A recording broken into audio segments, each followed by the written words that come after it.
Hello, Internet. My name is Chamomile, And I'm Requiem. and we are about to go and fight a big major battle. I mean, no, we're not going to fight, and we're not going to have anything at all do in the battle. We're going to go light a beacon. That's Doesn't it. Morrigan show up at some point? She's a part of What? this. No, it was made very clear. We have the boring job. We're going to go light a beacon in a fairly safe part of the battlefield. We may have to fight a few stray. Uh, oh God, how have I forgotten their name? The not orcs. Darkspawn. Darkspawn, yes. It's not like it's a weird name. It's just two English words. This part is very Lord of the Rings feely. Uh, Apparently, there's supposed to be a Conan influence on uh, Dragon Age, which Cam's big into Conan and said, I think you said that you don't really see it. Yeah, other than the fact that it is fantasy that is vaguely dark and gritty, and Conan has a sort of gritty aesthetic, but even then, not really.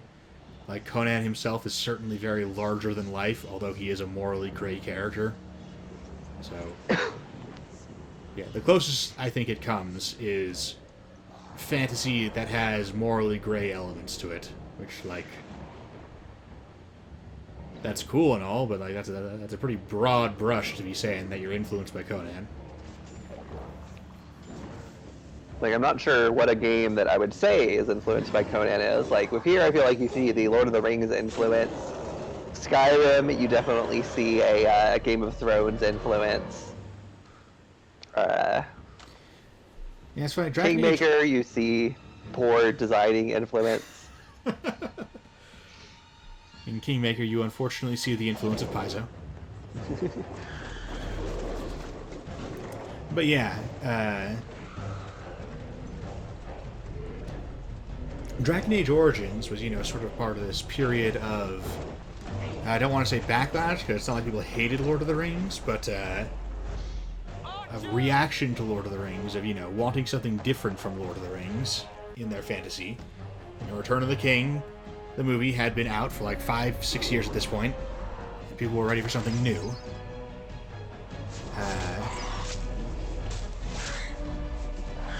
And yet, it is a very Lord of the Ringsy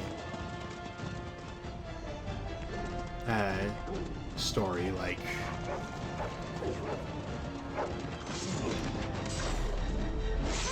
These are basically Lord of the Rings orcs. yeah, like it is a slightly darker, and okay, fine, it's a noticeably darker and bloodier Lord of the Rings, but its fundamental basis is still Lord of the Rings.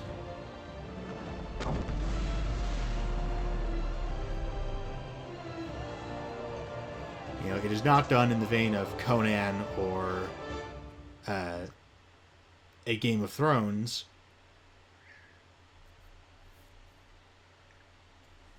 Did the game freeze for you too? Yeah, it's stuttering for a second because the cutscene is over and now it has to load the regular game again. Also, firing siege weapons while not in a siege.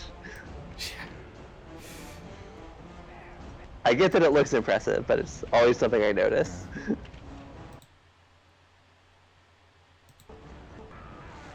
One moment, there are some applications that I forgot to close down in the background. Did you Had them. leave Chrome open? Yes. See, whenever I have a game where I can possibly get away with that, right, if I'm lucky, I inevitably slip right back into that bad habit. It's fine, though. It's closing down now. We should be good in a couple of minutes. That said, closing Chrome does seem to take just a lot of processing power for some reason.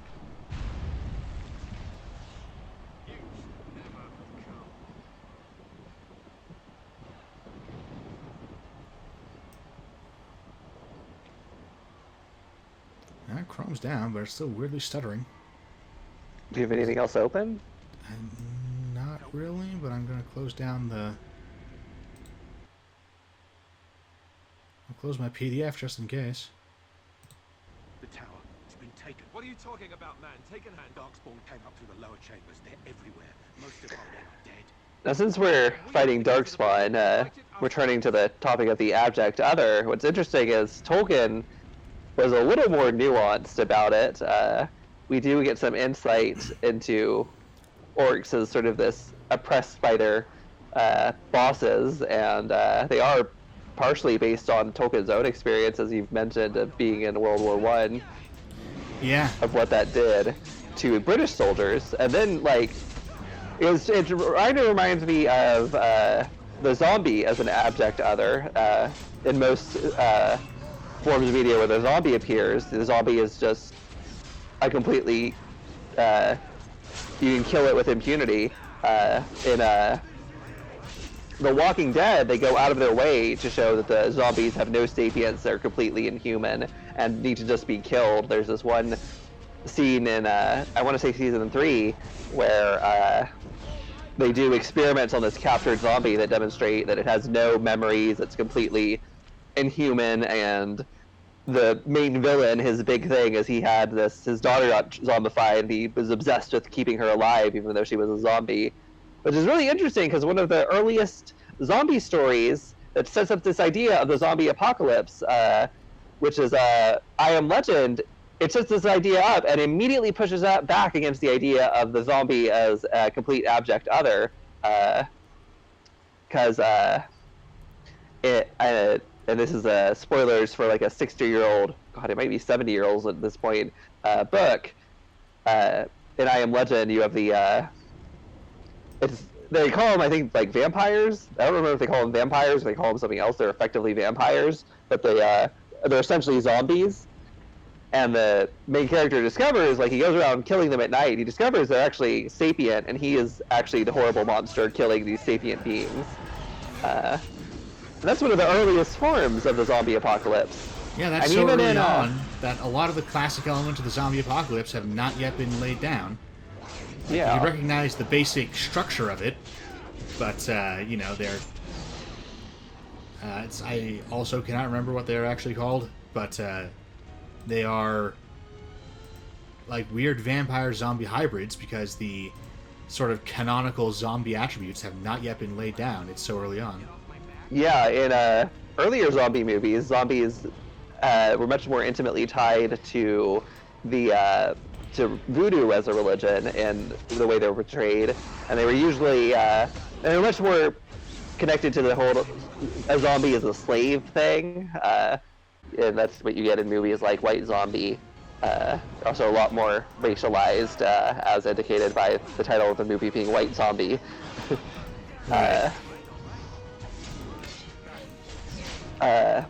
But then around Romero, it comes up with the sort of the classic zombie movie where it's this zombie apocalypse. But even Romero, like, even though that is the classic, the Night of the Living Dead is sort of establishes what a zombie movie is, even in Romero, like, he is sort of already kind of sort of tinkering with it, because, like, the main villains and the main issue in the Night of the Living Dead is the other people, and it can be, and Romero himself has talked about reading the zombie as a class uprising, and you see it even more, especially starting with Day of the Dead. He really starts to examine the possibility of the zombie as not this abject other. The zombie is sort of a reflection or a different class strata of humanity. It starts in Day of the Dead, it gets really pushed in Dawn, and then the I think it was Land of the Dead as the basically sapient zombies at that point.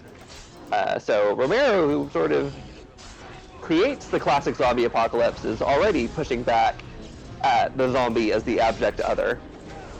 And you get this a lot, you know, with both with the orc and the zombie, where the original creator has a lot more to say about it than the imitators, which is not very surprising when you think about it, but it can catch you off guard, because you sort of expect things to evolve over time, but the first iteration of something can often be significantly more evolved than later imitations, because the early imitations will usually be fairly shallow imitations with much less depth than the original. Astro Boy is... The original Astro Boy cartoon is famously... And in fairness, I haven't actually seen it, but I had a friend who wouldn't shut up about it.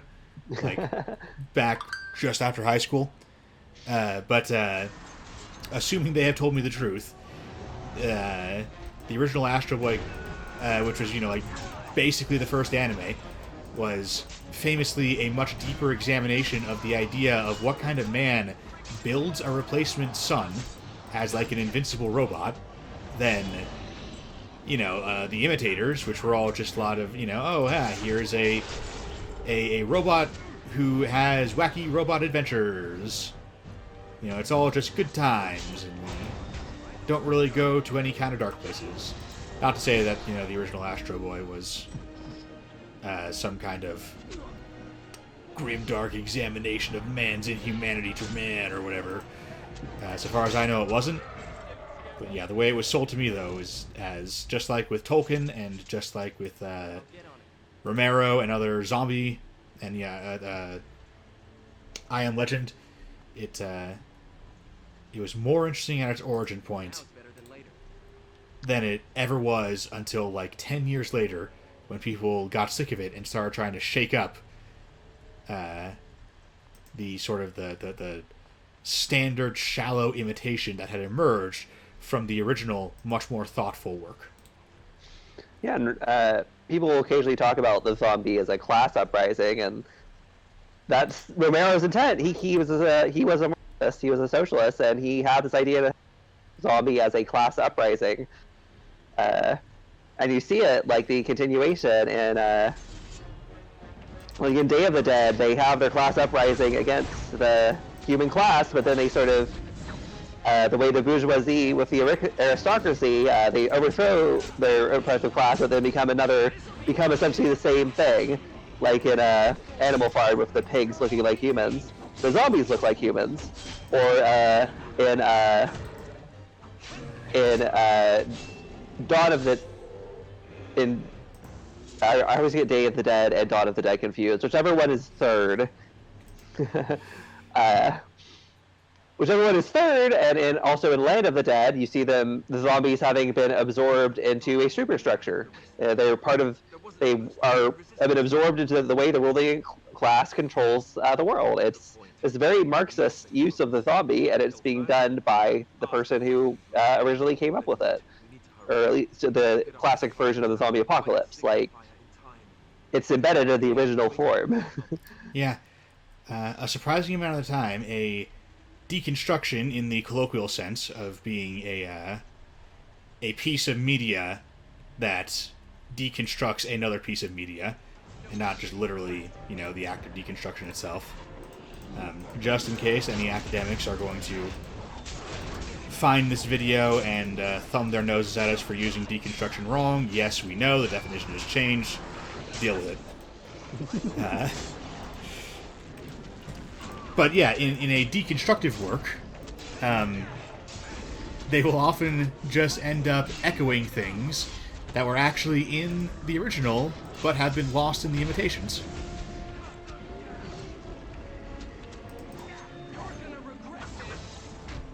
Which is, obviously this isn't like a 100% or even necessarily the most common way for that to go, but it happens often enough that it is just kind of funny. It's that Warm Bodies kind of tries to do that, but in order to do that, they have to create another class of zombie that is even less human. Right. They have to create an even more abject other to try to rehumanize their zombie. And there's even, and Warm Bodies is very good for the first 30 minutes, and then again at the very end, towards the middle, when the narrator's sardonic wit dies down, it really loses its charm. That how well written that guy's internal monologue was the movie, and once the plot really takes off and takes over from his narration, and this is shocking, but it's true, the movie gets worse for it. But at the end, he has narration again, and there is a specific line from it. The especially other zombies are the bonies, and the line is, "I wish we could say, that we defeated the bonies with love, but we just straight up killed them all." Which is funny, But if you stop and think about it, it does kind of draw attention to, like, okay, ultimately, we did need a problem to solve with violence to make this climax work, despite the fact that the Bonies were defeated, like, you know, in a single scene of a bunch of humans and zombies firing assault rifles at them, you know, like 5 seconds long. It wasn't even like a real action scene. It was just like, by the way, this happened as part of the ending montage.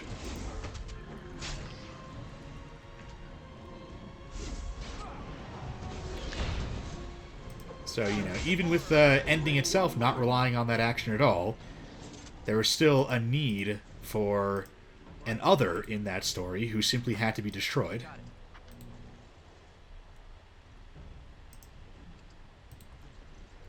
I don't know what that means, but I find it interesting. So, It is interesting. It is really interesting.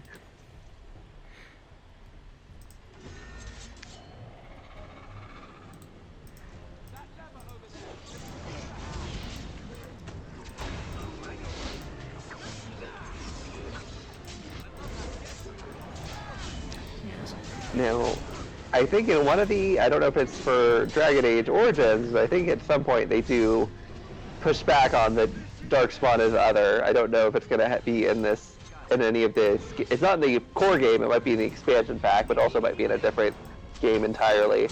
And they push back a little bit on it. Yeah.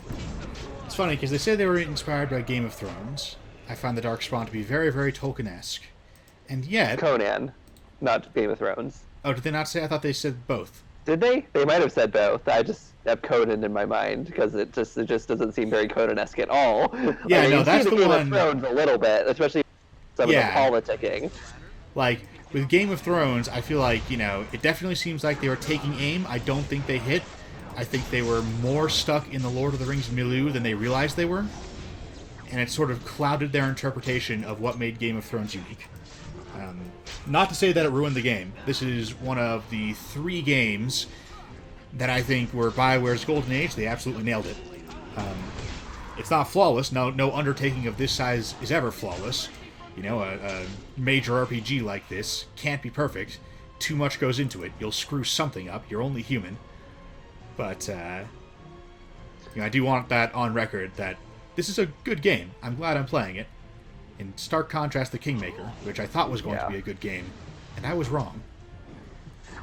But it's funny because Game of Thrones does have its own version of the abject other, and who are literally called the others.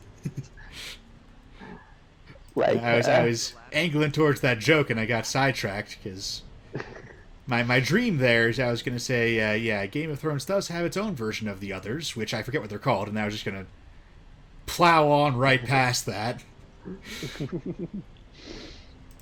But alas, I lost the thread there. The joke passed me by, and now I have dissected it, thus killing it. I guess I failed to land it anyway, so I may as well. Stop! It's already dead.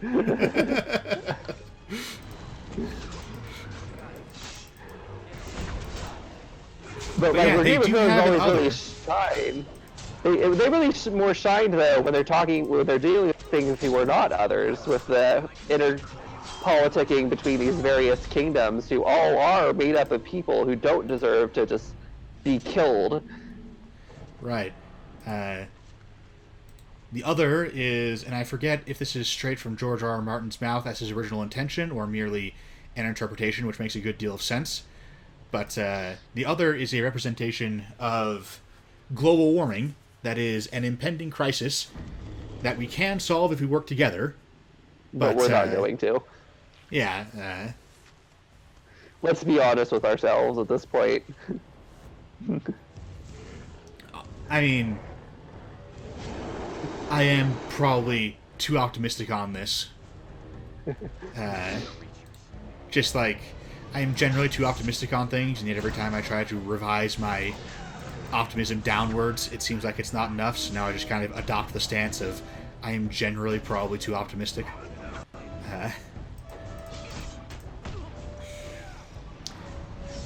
With that said, I do not think that all hope is lost re-global warming.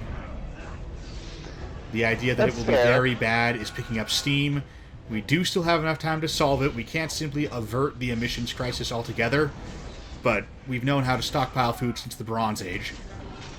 We can get through it. And so yeah, there's enough sand left in the glass that I do think we might be able to make it through this more or less unscathed, you know, shaken but not dead.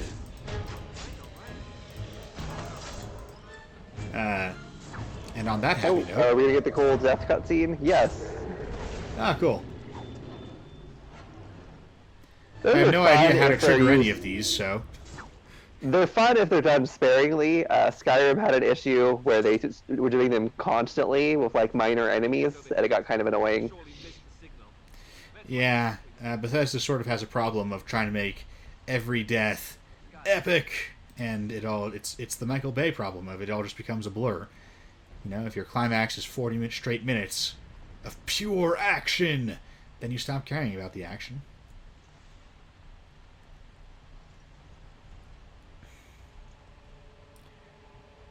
But yeah, so the others as an impending apocalypse that, you know, people need to band together to fend off, and yet the people remain divided by their petty grudges, by the fact that some of them are simply sociopathic power mongers,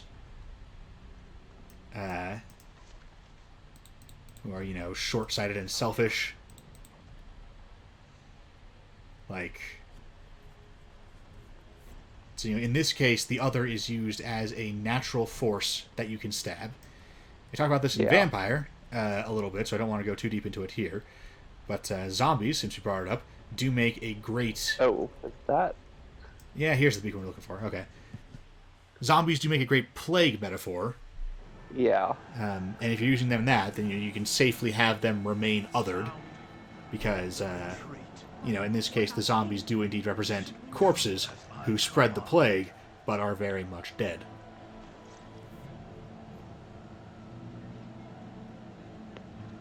Guy on the right seems trustworthy to me. Pull out! All of you, let's move!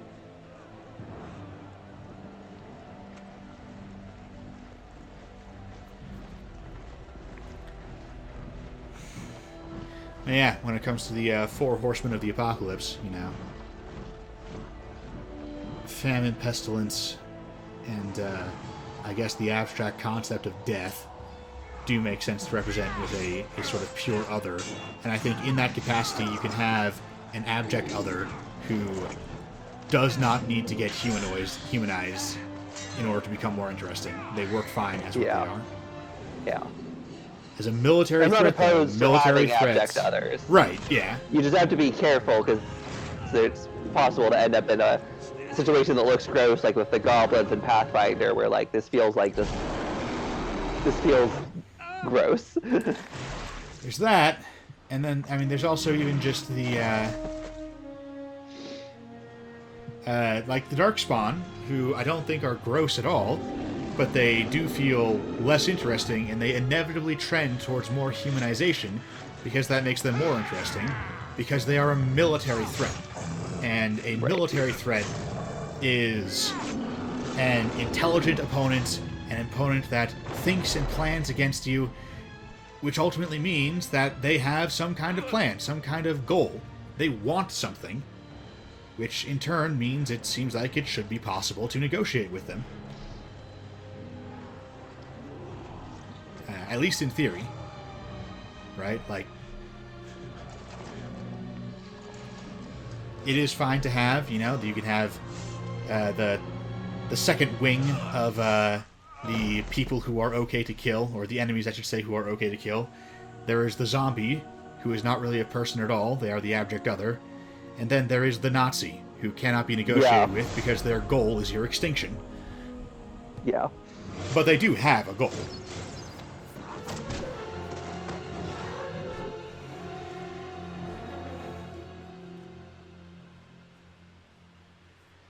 Those were sleep arrows, apparently.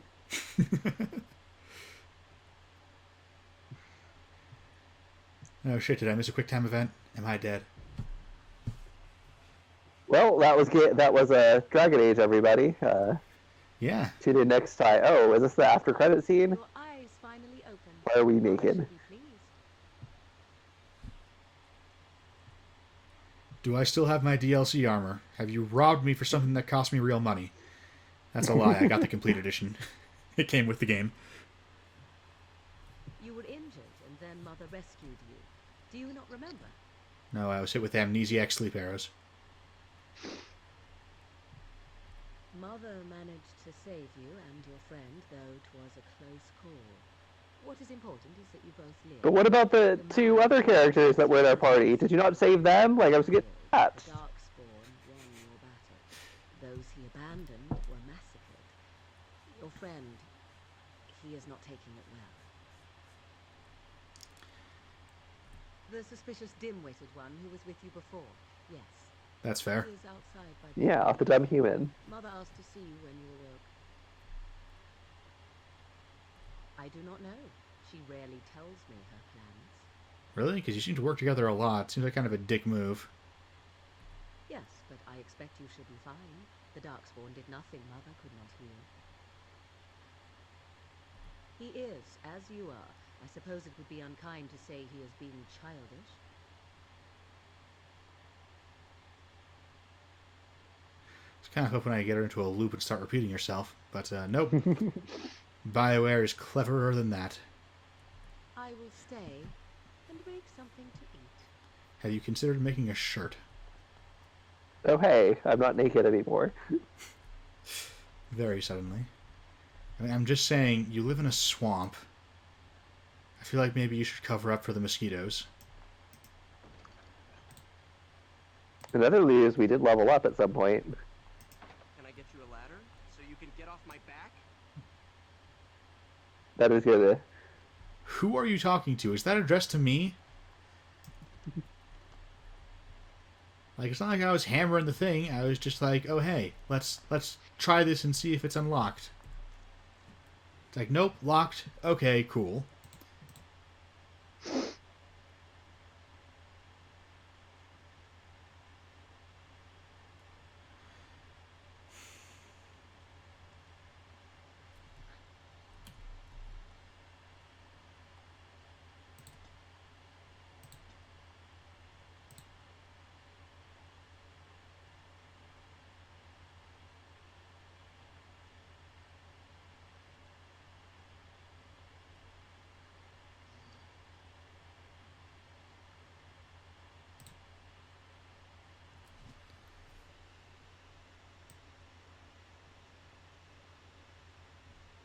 There it is.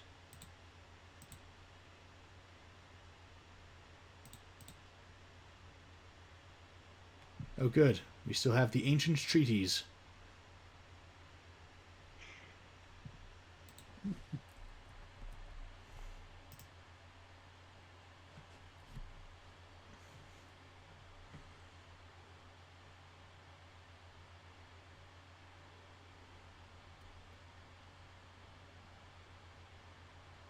She. This is an opportunity to push him into the swamp. Dang it, Flemeth, you gave away the chance. You're alive. No, they were just sleep arrows. And he had to get shot like 18 times. Duncan's dead. The Grey Wardens. Even the King. They're all dead. This doesn't seem So that means we don't have to do anything anymore, right? We still have to find the Dalish. dead on top of that tower. Right. Talk about me as if I am not present, lad. Did you hear something? I didn't mean... what do I call you? You've never told us your name? Names are pretty, but useless. The chastened folk call me... The names are quite useful, actually. They're kind of necessary. Like, you know something is a distinct entity when you need to come up with a distinct name for it. You're the Witch of the Wilds, aren't you? It's a necessity. I know a bit of magic, and it has served you both well, has it not? Well, we cannot have all the Grey Wardens dying at once, can we? Someone has to deal with these dark spawn. It has always been the Grey Warden's duty to unite the lands against the Blight. Or did that change when I wasn't... We're sort of more of a social club now.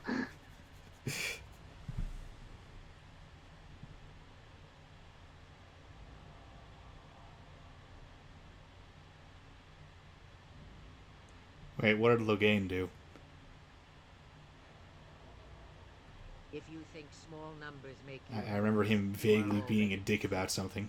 But we were fighting the Darkspawn. The king had nearly defeated them. Why would Loghain do this? Now that is a good question. Men's hearts hold... Loghain has entered a marriage alliance with the Darkspawn. Perhaps he believes the Blight is an army he can outmaneuver. Perhaps he does not see that the evil behind... The only way to defeat him is by marrying a hag. So, Flemeth, will you do me the honor of making me the happiest man in the world? I feel like we're not staying true to this character. The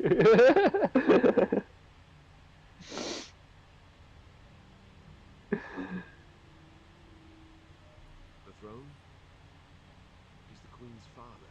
Still, I can't see how he'll get away with murder. You speak as if he would be the first king to gain his throne that way. Grow up, boy. If Al Eamon... It feels like they are trying very hard to be Game of Thronesy. would never stand for it. There will be civil war. Yeah, I do like when we get to the Landsby. That is a pretty fun part of the game, and that is pretty Game of Thronesy. And that's why like it's a much more social part of the game, which Inquisition, they did something sort of like that, and they kind of botched it, because they made it much more combat focused and made it much more focused on these weird little eavesdropping mini games that were not fun. We could go to Redcliffe and appeal to them for help. Like Inquisition, I would say is better than Dragon Age 2, but like it had major issues. Like Origins is the only one of the three that I can see playing again and enjoying. I don't know, like, and obviously I don't have a console or a computer that can play it. But if I did, I don't know whether I would play the upcoming Dragon Age or not. I may be old, but dwarves, elves, mages, this Arl... I've heard, allegedly, that it's going to be heavily influenced by Anthem, so since nobody has ever played Anthem, like, it could be anything. Like, it could be a first-person shooter. This would be like a very strange sort of almost archaeological project, where no one can observe Anthem directly, but by observing the next Dragon Age game, we can find clues as to what Anthem was like.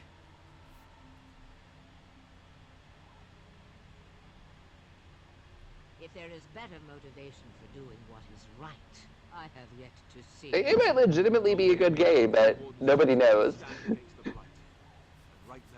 Why you would buy BioWare and try to force them to do a looter shooter is beyond me. It's absolutely bizarre. Like, I want to hear the justification for this.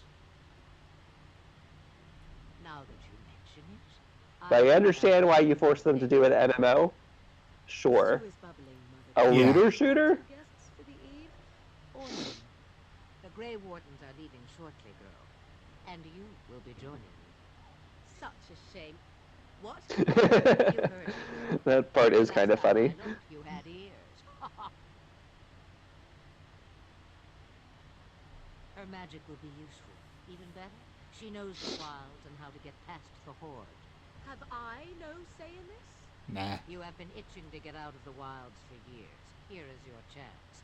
As for you, Wardens, consider this repayment for your lives. Wait, repayment? Are you suggesting that we're doing you a favor by taking Morgan off your hands? But if she's been itching to get out of the wilds for years and you wanted to get rid of her, why did you not just, tell her to go? Not to look a gift horse in the mouth, but won't this add to our problems? Out of the wilds, she's an apostate. If you do not wish help from us illegal mages, young man, perhaps I should have left you on that tower. Point taken. Mother, I mean, that wasn't really the point you were making, though. I'm not even ready. You must be ready. Alone. I thought you were must itching to get fight out. for Eldon against the Darkspawn. They need you, Moradin. Without you, they will surely fail, and all will perish under the Blight.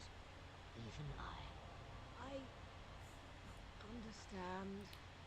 And you, Warden. Morgan's motivations Do in you this conversation understand? are really unclear to me. I give you that which I value above all in this world. I do this because you must succeed. Allow me to get my things, if you please. Do you have a shirt? I am at your disposal, Grey Wardens. I Just a village north of the wilds is our... Oh, we're gonna go to the Lord of the Ring. It is not far, and you will find much you need there. Or, if you prefer, I shall simply be your silent guide. The choice is yours.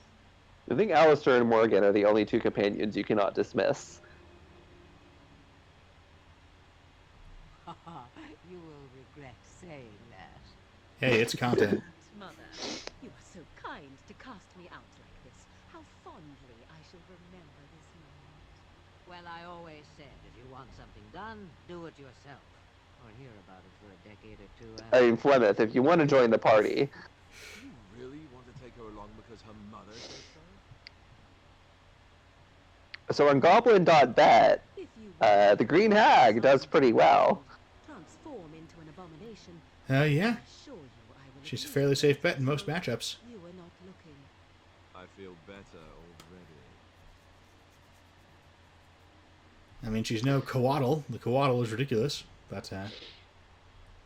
Also, everyone loves the Bandit Captain, who is actually a twink. I would hate to return Yeah. to burned down hut. fun fact, the Bandit Captain was supposed to be a twink. You will return to see this entire He was kind of doomed from the start, you know, by the blight.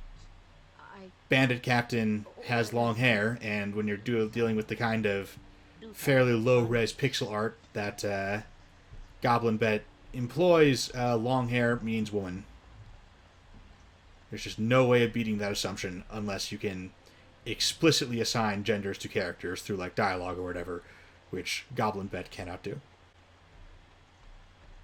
But for the record, the artist has said that in the Discord, unambiguously.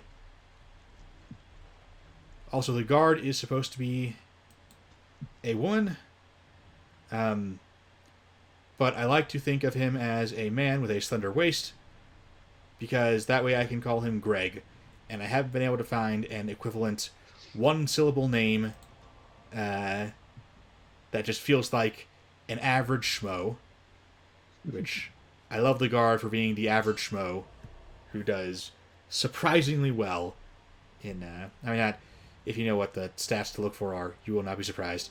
Guard has high AC. High AC is very dominant, especially in low CRs. And I expect each of you to supply these men. We must I keep trying to figure out a one-syllable. I feel like being a simple one-syllable name is important to getting the regular schmo guard vibe across. Right.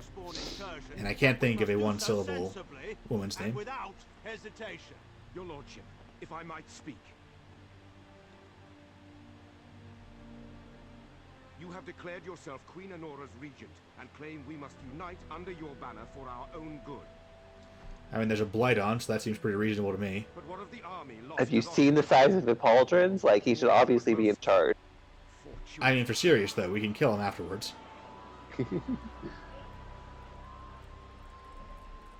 Everything I have done has been to secure Ferelden's independence.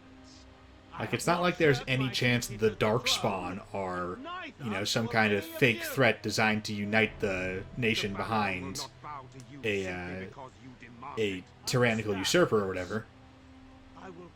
Like, the Darkspawn are definitely a real military threat, and we should definitely unite against them, and we can deal with Loghain afterwards.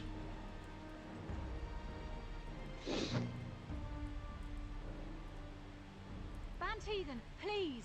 Your Majesty, your father risks civil war. If Eamon were here... Van Tegan, my father is doing what is best. Did he also do what was best for your husband, your Majesty? Ouch. Honestly, considering that guy's attitude towards war, I'm not sure he could have done much better.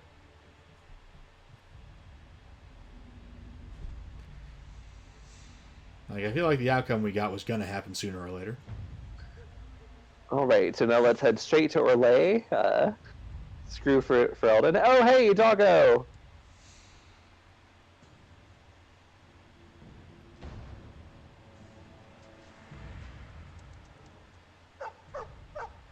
Okay, which of our two mildly annoying companions are we now replacing forever? I think you get 4 people. Which, yeah, I was about to say, except I think actually we get 4 in Dragon Age, so never mind. Which is funny, because it was 3 in Knights of the Old Republic and Jade Empire. And then they went back down to 3 for Mass Effect. So Dragon Age going up to 4 is this odd shift. I do think a bigger party is a better idea. I find it very annoying that you can't have all of your companions. Okay, doggo. Yes. I find it very annoying that you can't have all of your companions in your party at the same time. If your cast gets big enough, this becomes inevitable. But, you know, you can at least bump the party size up to 4, 5, 6, and, you know.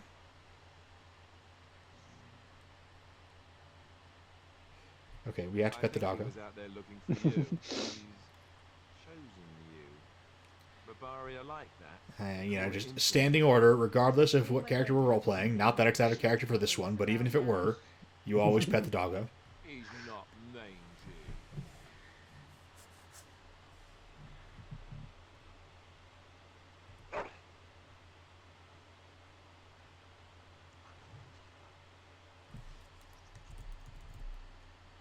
you. No. Why would you name a dog that, anyways? Another part.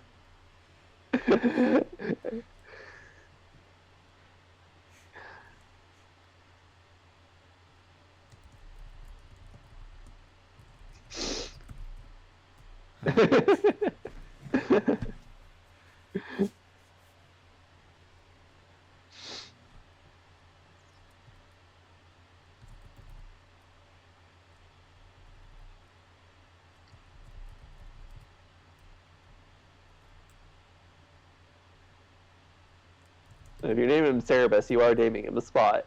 Right.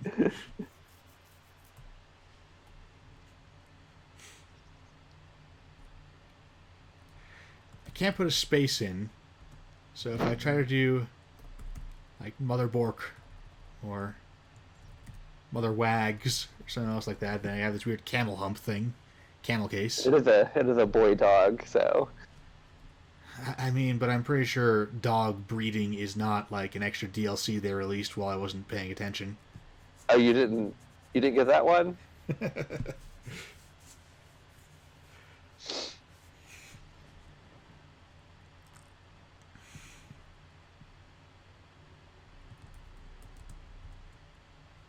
No.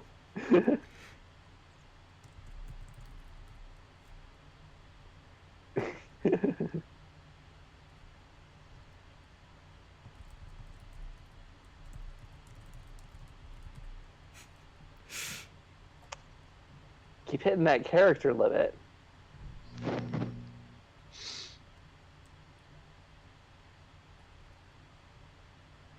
So, yeah, you know, all the really long ones that are kind of funny for their length.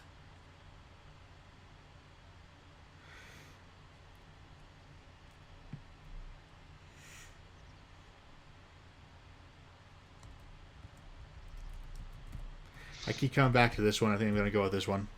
Mother Bork. Mother Bork.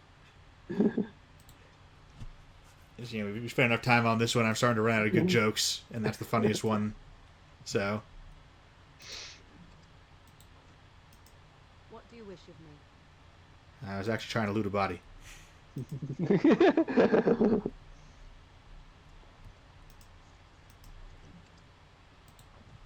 Shane and Alistair have leveled up. Ah, yes. So, we leveled up twice. Now, you want to just do combat training or what? Let's get... Or do we want to get an actual skill? Let's get an actual skill. Stealing is what I use to get chests open, right? It doesn't actually say that, but...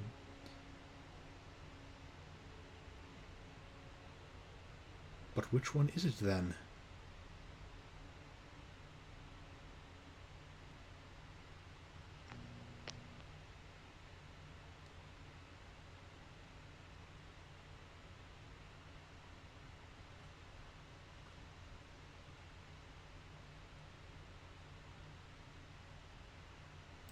This one still feels in character. Guess Okay, we have to take a secondary. Do you want to I do think archery? Archer should be our... Not melee archer, there's no point. Gonna pick rapid shot because I'm impatient. We still have another talent though, That's right, we leveled up twice. so you can get another archer one. And pinning shot because I'll be using this exclusively to kite anyway. Now, is Alistair a redhead? I don't think so. What hair color would you say he is? Looks brownish to me. Hang on, let me... Yeah, I mean, I am looking at him in the shade, but, you know, there's like 4 hair colors to me, right? There's black, brown, blonde, and red, so, if we're getting more... What do you need? Honestly, I just want to look at your hair. Hold still. Yeah, that's definitely in the brown range, for sure. All right. So he's expendable. And 1 point of cunning, just because that qualifies him for all kinds of talents. And then you could possibly consider dying less often.